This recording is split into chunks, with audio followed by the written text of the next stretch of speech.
Hai guys, selamat datang di channel aku, Homero06. Baca novel yuk! Dukung channel ini ya dengan cara klik subscribe dan jangan lupa like, komen, dan share sebanyak-banyaknya ke teman kalian ya. Selamat membaca dan mendengarkan. Cinta Naura bab 35. Vito dengan cepat membawa tantenya ke rumah sakit terdekat. Tania langsung bersimpuh di kaki papanya. "Papa, maafkan Tania. Tania mengaku salah. Tania termakan sama omongannya Uca, Pa. Hingga Tania ikut dalam rencana itu," ujar Tania. "Papa begitu malu pernah memiliki putri yang berhati keji sepertimu," ujar Papa Tania. "Pa, maafkan Tania, Pa. Tania memang tidak suka dengan Naura, Pa. Karena Naura itu dari keluarga miskin. Dia hanya ingin hartanya Vito, Pa. Tapi ternyata Tania itu salah, Pa. Tania begitu bodoh bisa termakan ucapan Uca," ujar Tania. "Papa akan memaafkan kamu jika mama kamu sudah memaafkan kamu. Terutama Naura dan juga Vito harus memaafkanmu. Orang yang sudah kamu sakiti," ujar papanya menarik kakinya dan keluar rumah menuju rumah sakit. Sementara Tania masih berderai air mata di ruang tamu sendirian menyesali semua perbuatannya kepada Naura dan Vito waktu itu, dan ia berusaha berdiri dengan sempoyongan keluar rumah dan memanggil Pak Ujang untuk mengantarkannya ke rumah sakit. Tante Vito masuk ke ruangan ICU. Vito dan Naura menunggu di luar. Naura terus menangis di pelukan Vito. "Mas, Tante nggak apa-apa kan mas? Tante nggak ada sakit apa-apa kan mas?" tanya Naura. "Tante punya sakit lemah jantung, mudah-mudahan masih diberikan keselamatan ya," ujar Vito. "Naura nggak tega lihat Tante kayak gitu mas," ujar Naura. Tak lama dokter pun keluar ruangan. "Bagaimana dok keadaan tante saya?" tanya Vito. "Keadaannya sudah stabil kok, untung cepat dibawa ke rumah sakit. Kalau telat sedikit saja kami tidak tahu bagaimana akhirnya. Tolong jaga emosi tante kalian ya, jangan membuatnya berpikir terlalu berat," ujar dokter itu. "Baik dok," ujar Vito. "Biarkan dia istirahat dulu, setelah itu baru kita pindahkan ke kamar pasien. Saya permisi dulu," ujar dokter dan dokter pun masuk ke dalam. "Alhamdulillah ya mas, udah stabil," ujar Naura. "Iya sayang." Vito memeluk Naura dan mengecup keningnya. Tak lama Om Vito baru sampai di rumah sakit. "Vito, bagaimana keadaan tante?" ujar Om Vito. "Tante udah stabil om, sebentar lagi akan dipindahkan ke kamar pasien," ujar Vito. "Syukurlah." Om Vito mengusap-ngusap dadanya untuk menenangkan hatinya. "Bagaimana dengan Kak Tania?" tanya Naura. "Biar dia pikirkan sendiri bagaimana caranya menyelesaikan masalahnya itu. Bisa-bisanya dia sekejam itu sama kalian. Om benar-benar kecewa sama dia," ujar Om Vito. "Kok om, Naura tahu awalnya begitu sulit, tapi Naura gak bisa seegois itu dengan tidak memaafkan Kak Tania," ujar Naura. "Kak Tania memang tidak suka dengan Naura dan Naura bisa merasakan itu. Tapi Naura yakin kok suatu saat nanti Kak Tania akan bisa menerima Naura dengan sepenuh hatinya," ujar Naura. Om Vito menyentuh kepala menantunya itu dengan lembut. "Om bangga punya anak perempuan seperti kamu Naura. Om boleh peluk kamu?" tanya Om Vito. "Boleh om," ujar Vito. Om Vito mengangguk dan merentangkan tangannya. Kemudian Naura dan Vito memeluk omnya seperti ayahnya sendiri. Pemandangan yang begitu mengharukan sampai Vito meneteskan air matanya. Begitu beruntungnya Vito bisa memiliki istri seperti Naura yang cantik luar dalam. Tante pun dipindahkan ke rawat inap VIP oleh pihak rumah sakit. Semua keluarga ikut masuk ke dalam. Naura duduk di samping dan menggenggam tangan tantenya, sementara Vito dan omnya duduk di sofa. Tania berjalan menuju ruangan mamanya.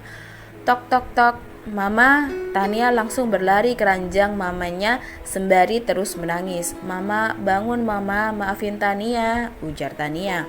Mama Tania perlahan membuka matanya menyapu langit-langit ruangan itu. Tante sudah sadar mas, ujar Naura memberitahukan kepada Vito kalau tantenya sudah sadar. Vito dan omnya beranjak dari sofa dan melihat tante mereka. Ma, maafin Tania, ma. Tania berderai air mata, sudah nampak matanya bengkak karena menangis. Mamanya tak mau melihat ke arah Tania. Naura, siapa wanita ini? Kenapa dia ada di sini? Ujar Mama Tania menahan tangis dan amarahnya. Itu Kak Tania anak tante, ujar Naura. Naura mengeratkan genggaman tangannya. Suruh dia pergi, tante gak punya anak perempuan seperti dia. Mama Tania menarik tangannya yang disentuh oleh Tania. Mama, panggil Tania. Cepat Naura, ujar tante dengan wajah yang menjadi merah padam karena amarahnya. Naura menoleh ke arah Tania dengan perasaan iba. Kak, biarkan mama kakak tenang dulu ya, ujar Naura. Tania mengangguk perlahan dan ia pun keluar dengan tubuh lunglai dan ia duduk di ruang tunggu. Tante, Naura dan Mas Vito mau jemput Dimas dulu ya, nanti kami kesini lagi sama Dimas, ujar Naura. Akhirnya Naura dan Vito pamit kepada tante dan omnya. Saat mereka membuka pintu, Naura melihat Tania yang duduk di kursi tunggu. Kak Tania, Naura duduk di samping Tania. Kak, biarkan mama kakak tenangin hati dan pikirannya dulu ya, itu demi kesehatan tante juga kok, ujar Naura. Naura tahu ini berat untuk Kak Tania dan Tania pun langsung memeluk Naura dan terus menangis. Naura, maafin kesalahan Kak Tania ya. Naura, Kak Tania tahu Tania jahat sama kamu dan Dimas, tapi kakak benar-benar menyesal. Kak Tania nyesel banget Naura, ujar Tania yang terus menangis. Naura sudah memaafkan kesalahan kakak jauh dari lubuk hati Naura yang terdalam, ujar Naura. Makasih Naura, dan bodohnya Kak Tania bisa membenci dirimu yang begitu baik, ujar Tania. Sudahlah kak, itu semua sudah terjadi. Yang terpenting sekarang kesehatan tante kak, ujar Naura. Tania menganggukkan kepalanya sembari menghapus air matanya. Naura mau jemput Dimas dulu ya kak, ujar Naura. Vito masih diam tak menyapa kakak sepupunya itu. Ia langsung berjalan dan disusul oleh Naura. Tania tahu kalau Vito tentu saja masih marah kepadanya. Naura masuk ke dalam mobil bersama Vito di parkiran rumah sakit. Mas masih marah ya sama Kak Tania? Tanya Naura. Kamu tuh ya jadi orang cepet banget maafin kesalahan orang lain. Gak ingat Kak Tania itu sudah mencelakai kalian, ujar Vito menatap Naura. Naura pun menatap Vito. Mas, lihat Naura. Vito menoleh ke arah Naura. Kemudian Naura memegang wajah Vito tanpa melepas pandangannya. Semua orang pasti pernah salah. Kita hanya manusia, bukan Tuhan. Tuhan saja memaafkan hambanya. Masa kita sebagai makhluknya saja tidak mau memaafkan sesamanya? Ujar Naura tersenyum manis kepada suaminya. Mas, panggil Naura. Naura mengecup suaminya untuk meluluhkan amarahnya. Mas. Naura mengecup suaminya lagi. Iya, Mas akan memaafkan Kak Tania. Puas, ujar Vito. Hehehe, puas Mas. Naura menurunkan tangannya. Vito meraih tengkuk Naura dan menciumnya begitu dalam. Naura memejamkan matanya dan merasakan sentuhan Vito. Kita jemput Dimas ya. Vito mengusap bibir Naura yang basah dengan jarinya. Iya mas, ujar Naura yang merah. Tak bisa lagi disembunyikan. Ia begitu malu namun bahagia dilihat di hatinya. Vito menjalankan mobilnya menuju sekolah Dimas. Setelah beberapa hari dirawat, akhirnya tante diperbolehkan untuk pulang dan istirahat di rumah. Keluarga Vito menjemput tante pagi ini kecuali Tania yang tidak ikut menjemput mamanya. Sampainya di rumah, Mama Tania langsung istirahat di kamar ditemani oleh Om, sementara Vito pamit ke kantor dan Dimas masih belajar di sekolahnya. Naura turun ke dapur untuk membuatkan tantenya bubur. Naura, kamu lagi buat apa? Tanya Tania. Kak Tania, Naura mau buatkan tante bubur kak. Kakak nggak coba nemuin tante lagi kak? Ujar Naura. Kakak masih takut Naura, ujar Tania. Nanti kita coba temui tante ya kak bareng Naura, ujar Naura. Setelah bubur masak, Naura dan Tania ke kamar tantenya. "Tante, makan dulu ya Te, ini Naura buatkan bubur untuk Tante," ujar Naura.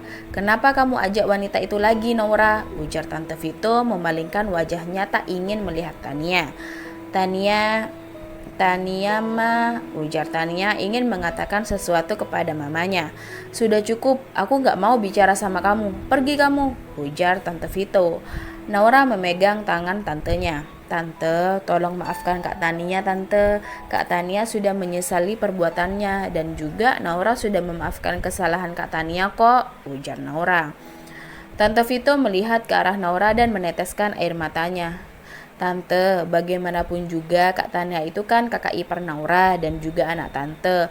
Alangkah baiknya kalau kita saling memaafkan Te." Mama Tania menyentuh wajah Naura dengan perlahan. "Kamu itu anak yang baik Naura, Tante bahagia kamu bisa berada di keluarga ini," ujar Tante. Naura mencium tangan Tante Vito. "Tania minta maaf ma," ujar Tania. "Karena Naura sudah memaafkan kamu, tidak ada alasan lain untuk Mama tidak memaafkan kamu," ujar Mama Tania dan Tania langsung berhambur memeluk mamanya. "Makasih Mama, Tania janji Tania akan menebus semua kesalahan Tania. Tania akan memperlakukan Naura dengan baik," ujar Tania. Mamanya mengangguk-anggukkan sembari menangis di pelukan putrinya. Tak lama setelah mendapatkan maaf dari mamanya, Tania melepas pelukannya. "Tania akan menyerahkan diri ke kantor polisi, Ma," ujar Tania. "Apakah harus kakak di penjara? Naura kan sudah memaafkan kesalahan Kak Tania," ujar Naura. "Naura, meskipun kamu sudah memaafkan kesalahan aku, tapi kasus ini sudah diproses ke kantor polisi dan ini semua sudah resiko yang Kak Tania harus terima dan kakak akan membawa Uca dan juga Yuni dalang dari kejahatan ini," ujar Tania. "Tapi Kak," Tania menyentuh kepala Naura, "tolong jaga keluarga kita. Kak Tania percaya kok kamu orang baik." Tania beranjak dari kamar mamanya. "Bagaimana ini Tante? Naura gak mau Kak Tania masuk ke penjara," ujar Naura. "Naura, biarkan kakakmu menebus semua kesalahannya," ujar Tante Vito. "Tapi Te, kasihan kan Kak Tanianya jauh dari keluarga," ujar Naura. "Sudahlah, biar semuanya diurus sama Om dan Vito," ujar Tante. "Iya Tante." "Tania akan pergi sekarang." "Kakak mau pergi sekarang?" tanya Naura. "Gak ada waktu banyak sebelum Yuni dan Uca kabur," ujar Tania. "Baiklah kalau begitu." Tania melajukan mobilnya ke kantor polisi untuk menyerahkan diri. Tak lama Vito sampai di rumah tantenya bersama Dimas. "Om, Kak Tania mau kemana Om?" tanya Vito. Vito melihat mobil Tania di persimpangan. "Pa, Dimas masuk ke dalam ya Pa," ujar Dimas langsung berlari meninggalkan papanya dan omnya. "Kakakmu ke kantor polisi," ujar omnya. "Om, biarin aja Kak Tania sendirian ke sana," tanya Vito. "Iya, biarin kakakmu bertanggung jawab Fit," ujar Om. "Tapi nggak gitu juga Om." Vito langsung masuk ke dalam mobil dan omnya ikut Vito menyusul Tania ke kantor polisi. Dimas masuk ke dalam kamar tantenya. "Mama," panggil Dimas. "Hai sayang, udah pulang ya?" "Mana Papa?" tanya Naura. "Papa di bawah Ma sama Om. Tante sudah sembuh ya?" ujar Dimas. "Tante udah mendingan sayang, sini peluk Tante." Dimas memeluk tantenya. "Tante, Naura turun dulu ya, mau nemuin Mas Vito sebentar," ujar Naura. "Iya Naura." "Dimas temenin Tante sebentar ya," ujar tantenya. Naura turun ke bawah untuk menemui Vito, tapi tak menemukan Vito maupun omnya. "Loh, kok nggak ada orang, Bi? Ada apa Non? Bapak sama Tuan kemana?" tanya Naura.